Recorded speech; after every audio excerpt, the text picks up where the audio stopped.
Thank you so much, Grouo. And once again, I want to thank all of you for being here. I cannot say that enough tonight. I don't know if I need to reintroduce myself, but most of you know me by now. David Ochwangi, based out of Atlanta. I head this organization, the Association of Kenyan Diaspora Organizations. Our mission is to say mildly, is to advance our common welfare, whatever we make that to be. And we started this organization several years ago. And I'm happy and proud to say that we made strides in reaching out to all our communities across this country and across the pond or the oceans. I think we have members from Europe and other places.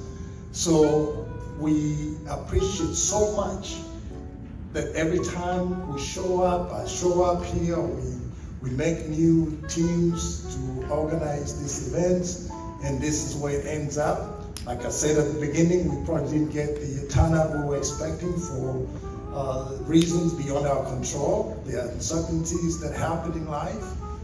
Just like my good friend now, I call him my brother actually, as you just said.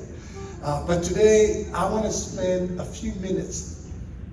We themed this meeting as a Diaspora Trade and Investment Summit, purposely so, because as you just said, I'm literally dovetailing a lot. He wasn't prepared to speak, but I feel like he speaks what I meant to say. The best practices in doing business. Now, at this juncture in our diaspora existence as Kenyans, I think we're presented with a ton of great opportunities to make meaningful and valuable contributions in terms of capital investments and capital flows between the United States and Kenya and Africa for that matter. In addition to running the Akido Group, several years ago, before the pandemic, we started an organization for profit called Diaspora Capital Group, where what we consider to be pre-revenue, meaning we've not made money, but we built a lot of sweat equity, meaning we've spent time to learn where the opportunities are and how we translate those opportunities into profit and how we translate those opportunities to investments back home in Kenya. As the saying goes, Africa is not poor. It sounds cliche, but Africa is not poor. It's poorly managed. And that's a big difference, So we've tried the best we can, as much as we know, to leverage our wherewithal in the diaspora, what we can raise, what we can invest. And it turns out, especially right now, that there's opportunities in real estate, there's opportunities in tourism, there's opportunities in capital infrastructure, right? There's opportunities in AGOA that is expiring.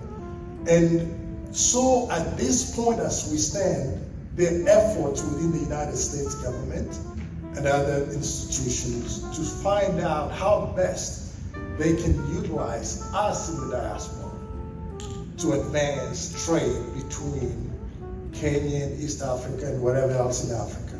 This might have geopolitical implications because as we sit here, China and the other Asian countries are actually taking strides and trying to, I don't know whether it's called recolonize Africa, but they've made a mark in Africa. The United States is finding out that, they're probably late in the game. And I think strategically they've decided that,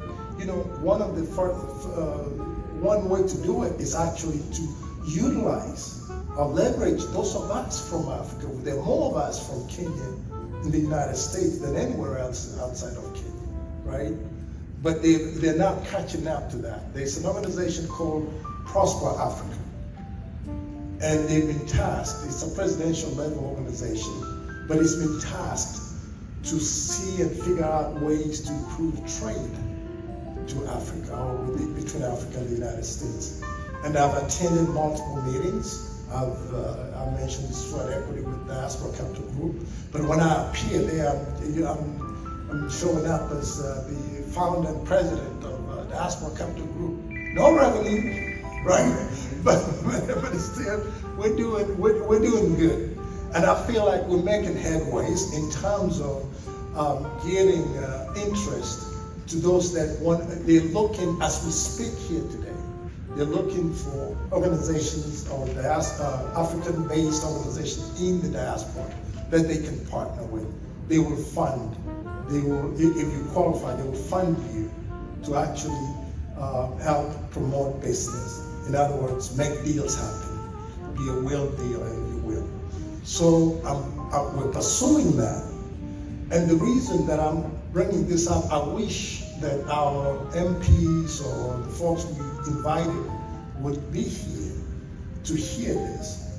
Because I feel that in a sense we're our own impediment, not us here in the diaspora, but back home. Those opportunities that we could really make a difference in, it's the government or those in authority that are standing in the way of us making that difference. Let's take an example of real estate.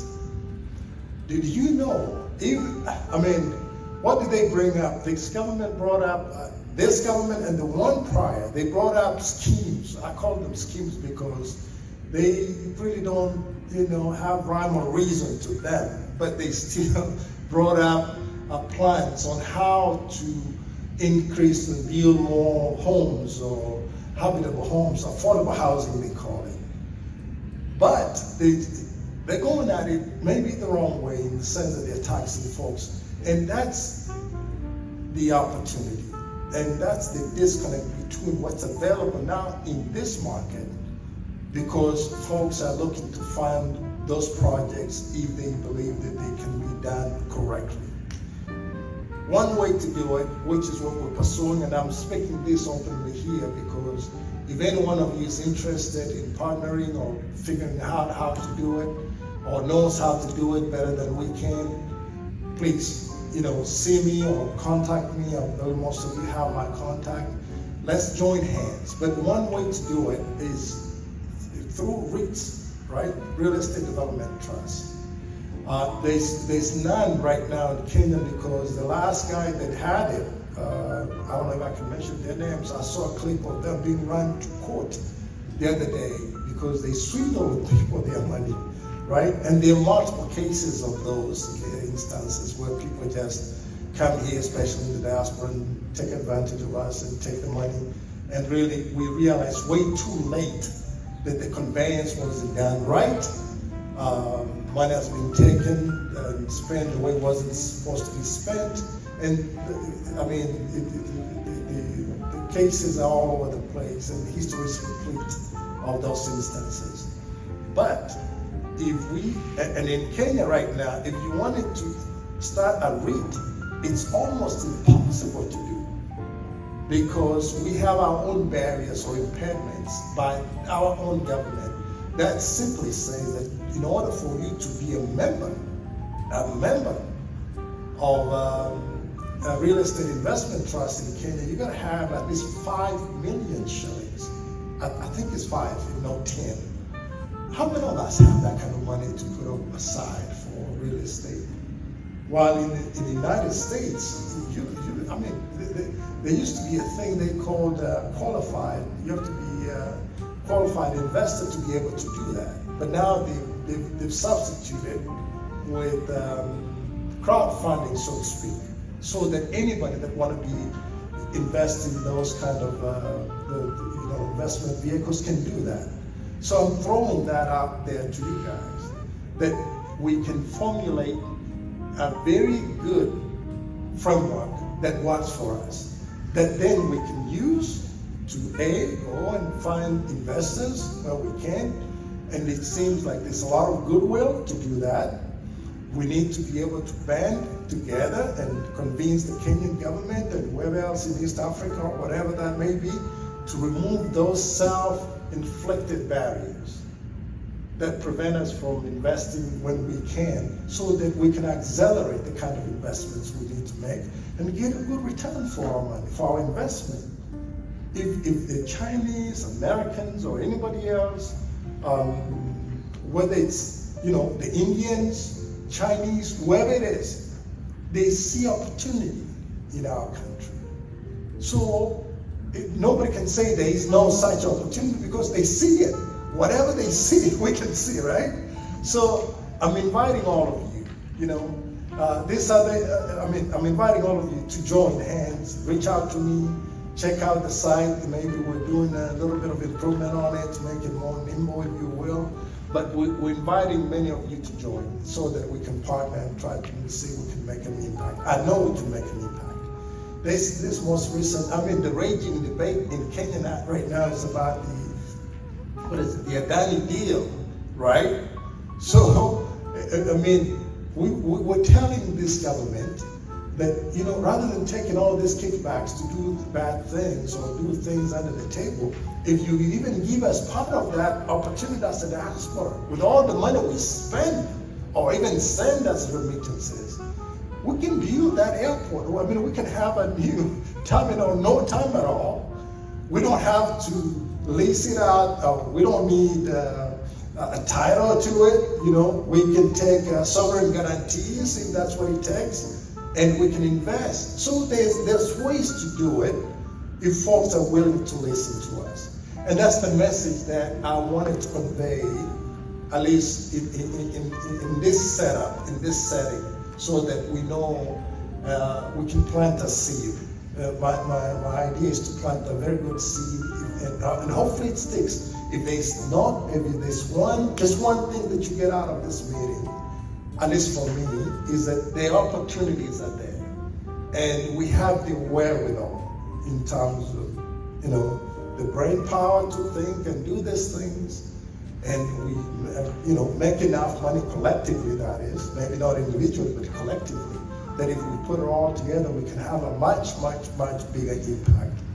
So those are the remarks that I had. I prepared a presentation that I will put up, but in the interest of time, I guess I'm not going to go through it. But I hope that I made a good enough point for those of you that are interested in that. Thank you so much.